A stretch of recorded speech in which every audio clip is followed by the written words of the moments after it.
Howdy, this is Sailor the Piperman, Piper the Sailorman, coming to you another day on YouTube. I want to say hi and blessings to the YouTube pipe community. I'm here on the island of Puerto Rico, smoking my wonderful K. Woody pipe. I love it. Why do I love it? First of all, it smokes excellent, and I love clinches. And this is a clincher. Now I have a bicuspid that's missing still. The stem is wide enough compared to this stem that allows stability for me. So that makes me even more happy. I can put it there. It's got a nice design. See this curve? Look at this. Goes well with the shape. So I don't know if I'm blocky or oval shape of my pipe. What I want to talk today, something very important, so very dear to me, something that I experienced through trial and error, from what I've learned, what I've done, and what I've seen. I would like to tell those out there selling pipes,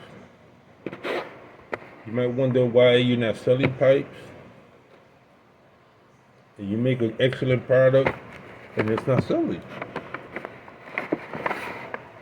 I want to talk about the art of selling pipe.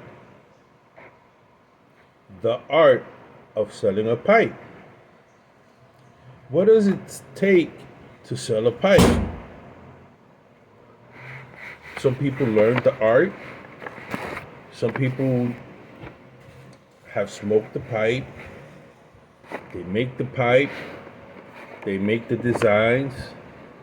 And then that part, which is at the forefront of the battle, is the pipe seller. Whether it's a tobacconist that's selling a pipe, or it's the pipe maker who goes to a pipe show and has to sell the pipe. Everybody tells him his product is good, his product is great, but his pipe's not moving. Why is that? Why isn't he selling as much as the guy next door? Well, a lot has to do with the brand. Why? Okay, I'm gonna use me. I was a top pipe salesman for Della Conta Tobacconists and Barclay Rex in the city of New York.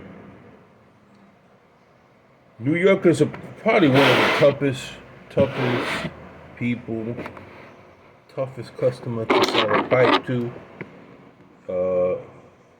I think New Yorkers are the best at reading people because so many people that come across so many experiences, so many BS artists, and they can tell something genuine from something fake. So a lot of guys come to New York and want to be sales reps, and they fail. Now, it's an art to sell a pipe. Okay? One of the things before I started selling pipes, one of the things I learned was the history of the pipe, the design of the pipe. Whatever pipe I was going to sell, I learned everything about that pipe. Who made it, where did the wood come from, what kind of design is used, and last but not least, I had to try the pipe for a while, at least 3 months before I sold that pipe. You might say, oh, that's ridiculous. Well, that's what I did. One thing for sure in selling a pipe, being in front of your customer, is number one, never lie to your customer. Number one, always tell the truth. Number two, believe in your product. You have to believe in what you're selling and know that it's a good product. Never sell a product that's not good. Like a cigar. Never sell a cigar if it's not good. If it's not consistent, if the individuals are not good in the supply and demand chain, never. And their reputation. You carry their reputation with you. If a cigar company or a pipe company is shiesty in how it deals with the product, you're representing that product. I began selling pipes, like I said, at De La Concha in the mid-90s during the cigar boom. And you can say, oh, it was easy selling a pipe. No, it was not easy selling a pipe. It was easy selling cigars. Everybody's focus was on cigars. So there on the wall of the store were beautiful design pipes. You had Don Carlos, Camaneros, you had all the Danish designs, you had the English GBDs, you had the Charlatan, you had the Dunhills that were so much more expensive than smoking a cigar. So what did it take for me? Number one, I learned through an old timer, Lester Hayes, World War II veteran. It's interesting about Lester. Lester was a sailor, was in Pearl Harbor. And he had his way with the women on the island, and women gravitated towards him. And then one woman, named Xavier Hollander, who wrote a book called The Happy Hooker, asked Lester to pimp her, to be her pimp. She went to be, and she became a high price call girl in New York City and many other places. So he was in the selling portion. He had to sell her to the customers. And so he taught me a thing or two about selling the product. First of all, you have to believe the product. You have to believe in what you're selling. For him, it was the prostitute, the hooker. Was she very good? Was she did she please the customers? Did she satisfy her customers? He says you can relate that back to pipe selling. So when Lester entered the pipe industry, he brought that along. He saw the pipe like a woman, beautiful, had to please the customer, and you had to sell her to the customer. One thing that Lester told me, and I found it year after year true, never lie to the customer about the product. In my case, the pipe product that you're selling. Number two, Lester was telling me, learn everything about that product, Miguel, from its maker to where that briar came from. No two briar smokes the same. Grecian Plateau briar does not smoke the same as Sardinian, Algerian, French, and Italian briar. And you're going to find that, and the only way you're going to know that if you smoke that pipe. And that's the next thing. Number one, don't tell the truth. Number two, be knowledgeable of the product. Number three, understand everything from how it's made to smoking it. And that's where, once you smoke it, and you see that it's a wonderful smoke, then you have to have a passion for it, that pipe. Never take a pipe, never sell a pipe if you're not passionate about the pipe. Because when you're there selling a pipe, that's going to show. If you really like that pipe, if you're really passionate about the pipe, the way you speak to the customer, the way you address and speak about that pipe is the most important. You have to have passion about what you're doing, selling the pipe. Last but not least is presentation. If you're selling something and it's not presented to the customer in the best light possible, that's the difference, the 5% difference in making a sale to the person telling you, yeah, okay, I'll come and I'll buy one next time. You want that customer to realize that that is the pipe that he needs, that it's a wonderful pipe, that it's a great smoking pipe, that he's going to have a great smoking experience, and then telling the truth because you've tried the pipe, and have knowledge of tobacco blends that go well with the pipe. Oh, what? Yeah, there's some tobacco blends. Don't go Wilson and Brian. But how do you know that? For example, a chain produced pipe like Savinelli puts out 320. Consistent. Mostly with Italian Brian. After a while smoking it and smoking different blends, you can tell the difference because of the quality control, the difference between one pipe tobacco and another pipe tobacco. What smells good, whether it's a particular blend, English blend, or an aromatic blend. Some pipes are not good with aromatic blends. Some pipes are not good with English blends, depending on the briar, depending on the design. So that being said, I'm going to bring with the presentation. First of all, the seller of the pipe has to present himself in a very distinguished way. I'm not telling you to put a tuxedo, but he's representing the company, the pipe maker. He's representing the pipe that he's selling. You have to compliment the pipe.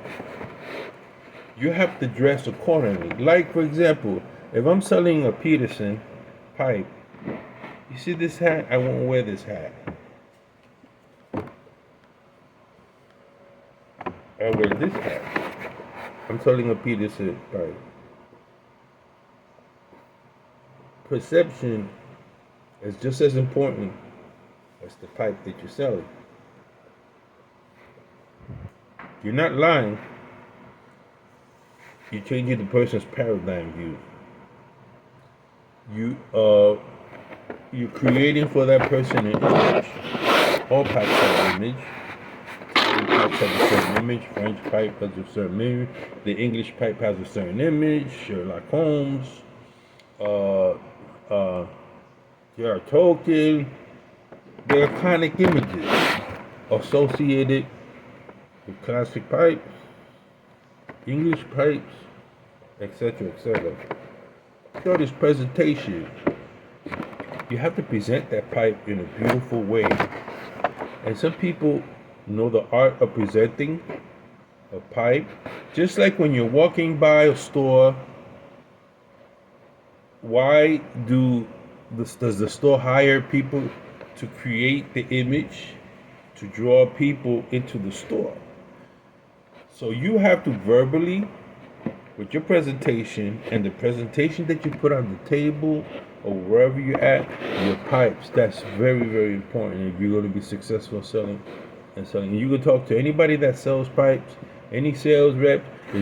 Presentation is very impulse. There's something called the impulse buyer. which are certain individuals psychologically, they'll walk around the shop, smoke, hang out, and then right at the very end, they'll buy a pipe. You have to win that customer over.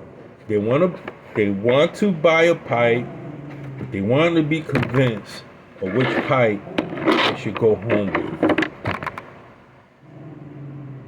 And that's the person you target, because everybody else will be easier. It's that last guy, that last dollar.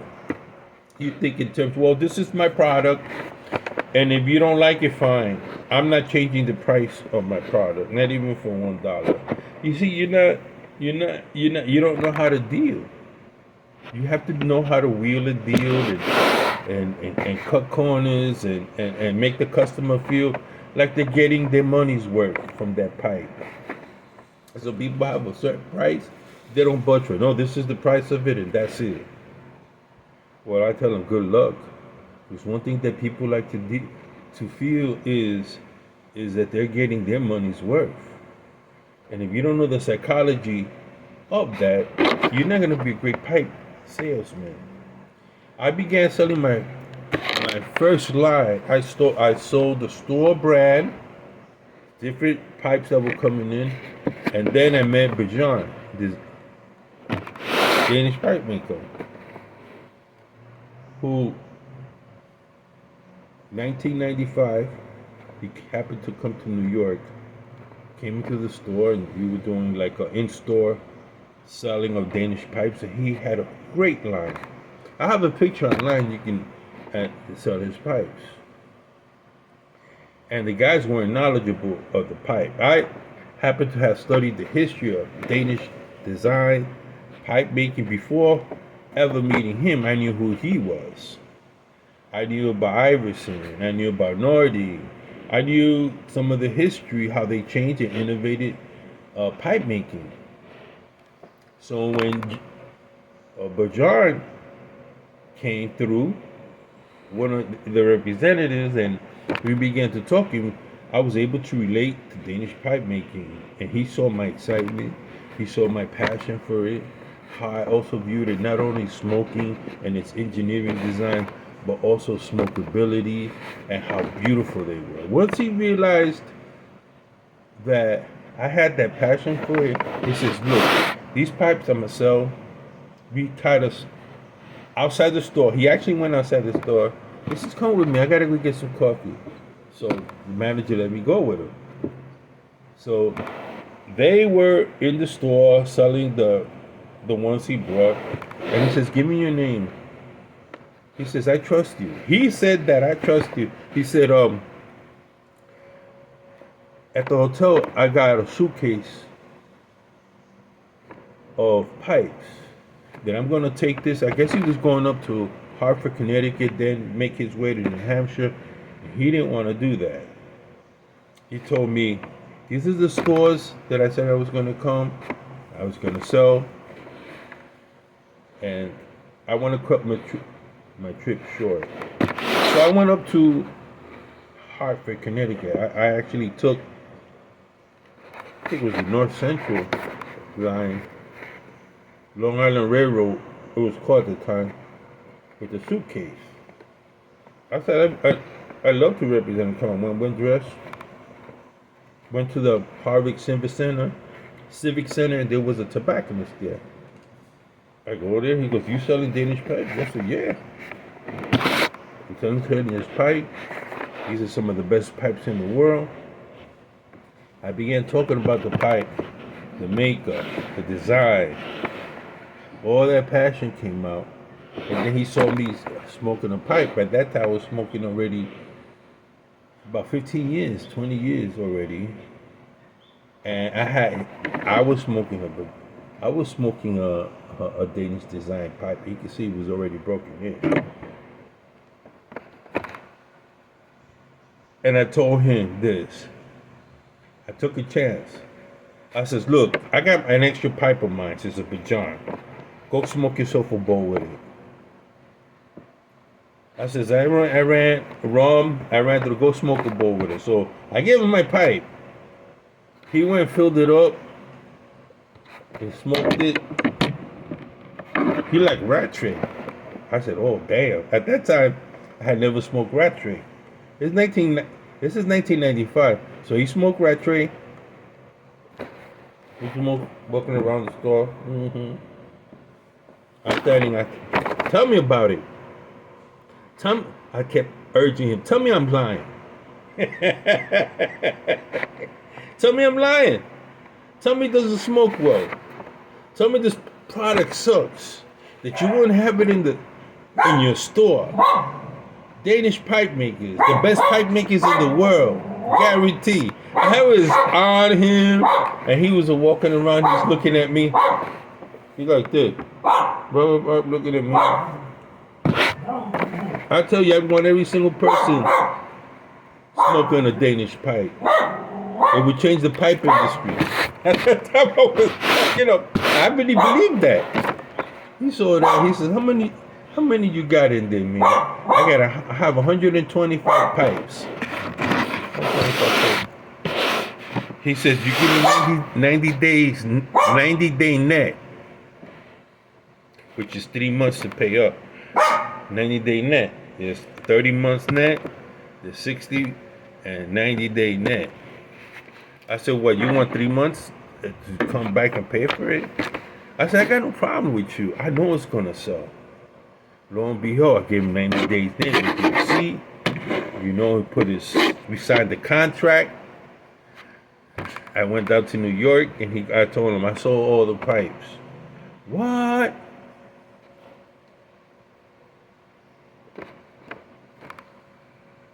The man got checked for 90 days. He held the check for 90 days, they cashed it in. He got his money, and I got a call from Europe. I think he was in Paris.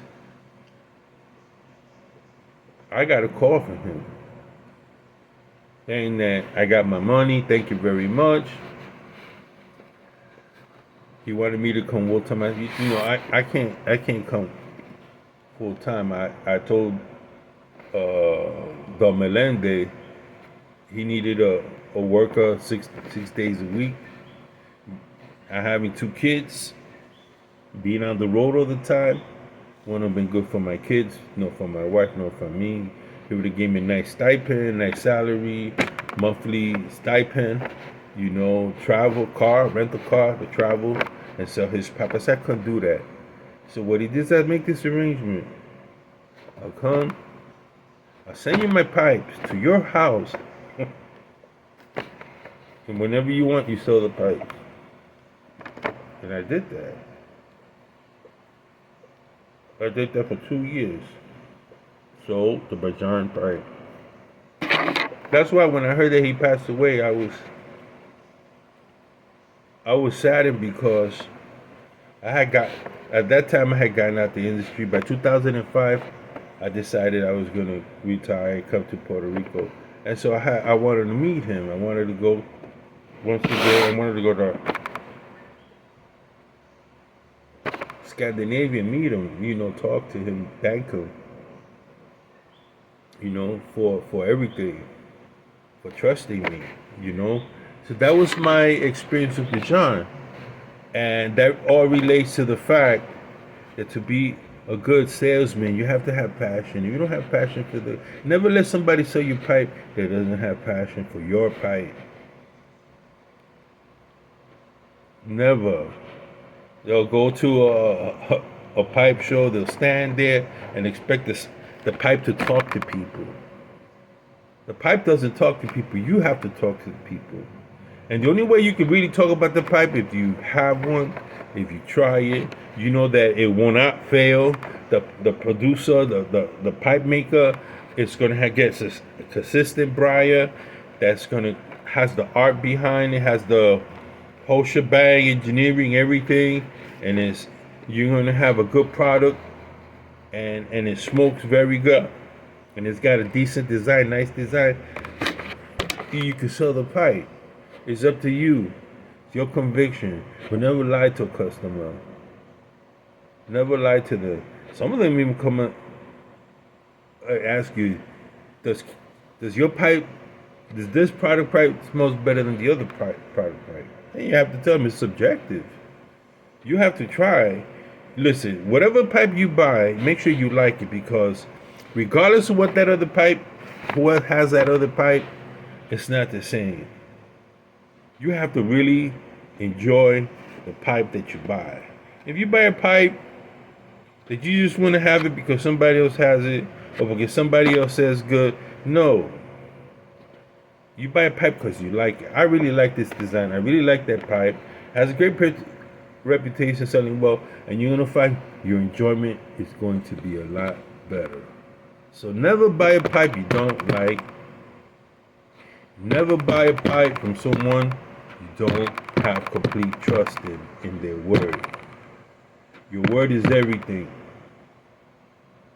Your word is everything. If you're not sure, don't say it. Don't lie to a customer. Always tell them the truth.